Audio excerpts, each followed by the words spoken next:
اس رجیم کے حوصلے پست ہو چکے ہیں، پاؤں کے نیچے سے زمین نکل چکی ہے۔ آج کی سیاست عمران خان کے گرد گھوم رہی ہے۔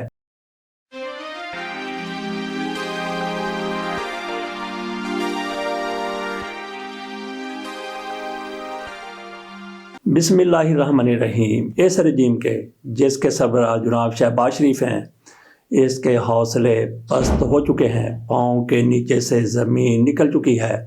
اس کی دو وجوہات ہیں۔ آج کی سیاست عمران خان کے گرد گھوم رہی ہے، اس میں کسی قسم کی شک کی کوئی گنجائش نہیں ہے۔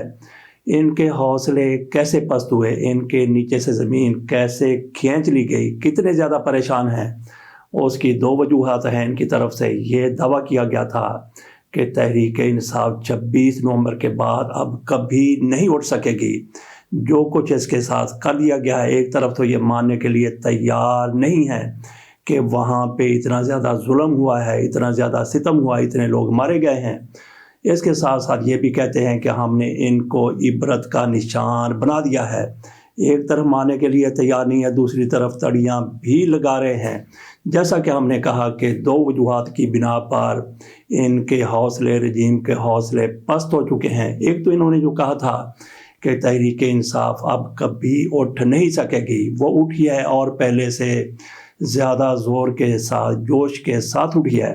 آپ دیکھ لیجئے کہ جو دعائیہ تقریب ہوئی ہے پشاور میں، وہاں پہ کون سے لوگ موجود تھے؟ وہاں پہ شہداء کے لواحقین موجود تھے۔ ان کو حکومت جو بھی کہے، بھاگی کہے، انتشاری کہے، دہشت گرد کہے، بہرحال تحریک انصاف کے لیے جن کے لوگ مارے گئے، ان کے لواحقین کے لیے وہ شہداء ہیں، وہ ان کو شہداء کہتے ہیں، وہ ان کو شہید ہی گردانتے ہیں، شہید ہی مانتے ہیں۔ جیسا کہ ڈی چوک کا نام بھی ان کی طرف سے شہداء چوک، ڈی چوک رکھ دیا گیا ہے۔ تقریب ہوئی ہے پشاور میں، وہاں پہ لوگ موجود تھے، شہداء کے لواحقین موجود تھے۔ وہاں پہ جو زخمی ہوئے تھے وہ خود بھی زخموں کے ساتھ موجود تھے، اور دیگر لوگ بھی موجود تھے جو اس اجتماع میں آ سکے تھے۔ جو نہیں آئے تھے، جو آنا چاہتے ہیں، وہ بھی موجود تھے۔ ان کی طرف سے کہا گیا کہ ہم پھر جائیں گے جب عمران خان کال دے گا، ہم جائیں گے۔ علی بن گنڈا پور کی طرف سے بھی اسی موقع پر حکومت کو للکارا گیا۔ انہوں نے کہا کہ عمران خان کے ساتھ ہیں، ساتھ دیں گے،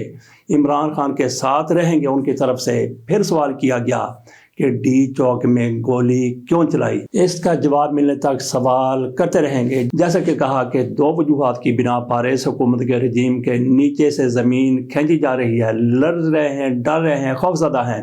ایک تو یہ ان کا جو عہد سامنے آیا ہے، جس طرح سے وہ پھر کمیٹڈ ہیں کہ ہم جائیں گے، پہلے کی طرح جائیں گے، پہلے سے زیادہ جوش و خروش کے ساتھ جائیں گے۔ ایک تو یہ دعائیہ تقریب جس طرح سے کامیاب ہوئی ہے، پشاور میں، دیگر جگہوں پر بھی یہ تقریب منائی گئی، پنجاب میں بھی، سندھ میں بھی، بلوچستان میں بھی۔ پنجاب میں مریم نواز شریف صاحبہ کی طرف سے بہت زیادہ سختی کی گئی تھی، اس لیے پنجاب میں کوئی بہت بڑا اجتماع تقریب کا نہیں ہو سکا، لیکن چھوٹے چھوٹے اجتماعات ہوتے رہے۔ ایک تو بتایا کہ اس وجہ سے یہ حکومت بالکل خوفزدہ ہو گئی ہے کہ یہ لوگ تو بالکل پہلے کی طرح ہی کمیٹڈ ہیں، اور دوسری وجہ یہ ہے کہ امریکہ سے پیغام آ گیا ہے، سخت پیغام آ گیا۔ وہ کیسا پیغام آ گیا؟ وہاں پہ ٹرمپ نے ایسے بندے کو مشیل لگا دیا ہے، ریچرڈ گرینل ان کا نام ہے۔ ٹرمپ کی طرف سے کہا گیا یہ بہترین عالمی سطح پر کام کرنے والے شخص ہیں۔ وینزویلا کے معاملات یہ دیکھیں گے، یہ ویتنام کے معاملات دیکھیں گے، پہلے بھی ان کا ایکسپیرینس ہے، تو ان کو انہوں نے اپنا مشیر بنایا ہے۔ لیکن ان کی طرف سے جو کچھ عمران خان کے حوالے سے کہا گیا، ایک بار نہیں کئی بار، 26 نومبر کو بھی انہوں نے کہا تھا کہ دیکھتے رہیں کہ وہاں پہ کیا ہو رہا، اور انہوں نے کئی مرتبہ مطالبہ کیا کہ عمران خان کو رہا کیا جائے۔ میں نصرت جاوید صاحب کا کالم پڑھ رہا تھا، انہوں نے گو کے مذاق اڑایا۔ نصرت جاوید کی طرف سے کہا گیا کہ عاشقان نے عمران خان کے ہاں شادمانی پائی جاتی ہے، کیونکہ ریچرڈ گرینل کو ٹرمپ نے اپنا مشیر مقرر کیا ہے۔ ان کی طرف سے کہا گیا کہ مشیر، ٹرمپ نے وضاحت اس کی کہ وینزویلا اور ویتنام کے مسائل دیکھنے کے لیے، معاملہ دیکھنے کے لیے ان کو مشیر بنایا گیا ہے۔ اس کے ساتھ ساتھ ان کے ایکسپیرینس کے بارے میں بھی ٹرمپ نے بات کی ہے۔ نصرت جاوید صاحب کہتے ہیں کہ یہ تو انہوں نے بنایا ہے ان معاملات کے لیے، لیکن یہاں پہ یہ اس لیے خوش ہو رہے ہیں کہ انہوں نے ایک دو مرتبہ عمران خان کے لیے ٹویٹ کر دیا تھا، عمران خان کی رہائی کا ٹویٹ کر دیا تھا۔ نصرت جاوید کہتے ہیں کہ اگر ٹرمپ نے واقعی عمران خان کی رہائی کے لیے ان کو مشیر بنانا تھا، پاکستان کے معاملہ دیکھنے کے لیے مشیر بنانا تھا، پھر ٹرمپ کو جس طرح سے انہوں نے وینزویلا کی بات کی، ویتنام کی بات کی، تو انہیں پھر پاکستان کی بھی بات کر دینی چاہیے تھی۔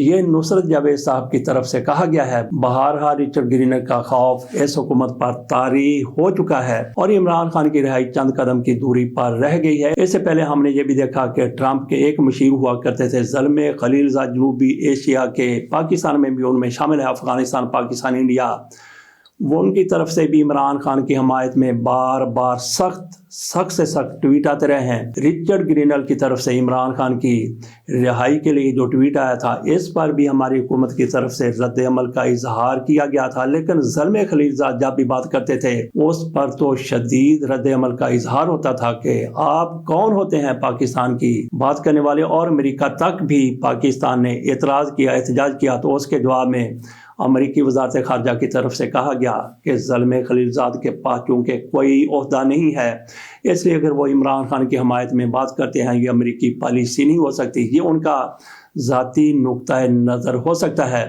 بہرحال ہم نے اس بات کو اسٹیبلش کرنے کی کوشش کی کہ عمران خان کے حوالے سے اس حکومت کی کیمپین ٹانگ رہی ہے، پہلے بھی ٹانگ رہی تھی، اب زیادہ ٹانگنا شروع ہو گئی ہیں، دو وجوہات کی بنا پر۔ ایک تو پشاور میں جو دعائیہ تقریب ہوئی ہے وہاں پہ لوگوں کی طرف سے جو کچھ کہا گیا، علی امین گنڈاپور کی طرف سے جس طرح سے جرت کا ایک بار پھر مظاہرہ کیا گیا ہے، اور ٹرمپ نے جن کو اپنا مشیر بنایا ہے انہوں نے جو پہلے ٹویٹ کیے تھے، اس سے یہ لوگ خوفزدہ ہو گئے ہیں کہ اب جائیں تو کہاں جائیں، کہاں جانا ہے۔ تو باقی اب کچھ لوگوں کی طرف سے یہ کہا جا رہا ہے کہ ایسے آثار نظر آ رہے ہیں کہ ان لوگوں کو گھر جانا پڑے گا، ان کی چھٹی ہونے والی ہے۔ عمران ریاض خان کی طرف سے اس پر باقاعدہ ویلا کر دیا گیا ہے کہ کس طرح سے ان کی جانے کے دن آ چکے ہیں، ایک وجہ، دوسری وجہ، تیسری وجہ، انہوں نے 10 وجوہات شمار کروا دی ہیں ان کے گھر جانے کی۔ باقی ان کی طرف سے تحریک انصاف کا، عمران خان کا اس رجیم کی طرف سے مذاق اڑایا جاتا رہا ہے۔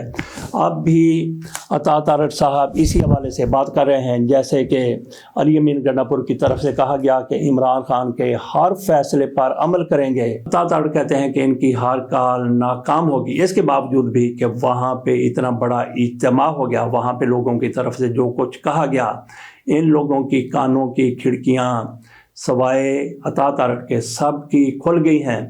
تو باقی عمران خان کی طرف سے، تحریک انصاف کی طرف سے ان کے ساتھ مذاکرات کی بات کی گئی تھی، اس پر بھی یہ لوگ مذاق اڑاتے ہوئے نظر آ رہے ہیں۔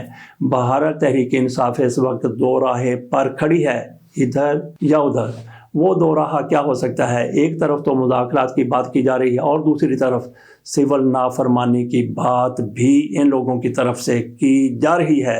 اب دیکھتے ہیں کہ تحریک انصاف بات چیت کی طرف جاتی ہے یا پھر سول نافرمانی کی طرف جاتی ہے۔ باقی آخر میں تھوڑی سی بات کر لیتے ہیں حامد میر کی۔ حامد میر کی طرف سے کہا گیا ہے کہ آج کا قیدی سیاستدان وہ کل وزیر اعظم، صدر اور وفاقی وزیر بن سکتا ہے۔ ساتھ انہوں نے یہ بھی کہا کہ جلا وطن ہونے والا سیاستدان وہ بھی پاکستان میں آ کے وزیر اعظم، صدر، وفاقی وزیر بن سکتا ہے۔ ساتھ ان کی طرف سے کہا گیا کہ میں بار بار ان کو کہتا ہوں اللہ بہت بڑا ہے، خدا سے ڈرو، خود خدا بننے کی کوشش مت کرو۔ ہم بھی حامد میر کے اس پیغام کی تائید کرتے ہیں کہ خدا سے ڈرو، خدا بننے کی کوشش مت کرو۔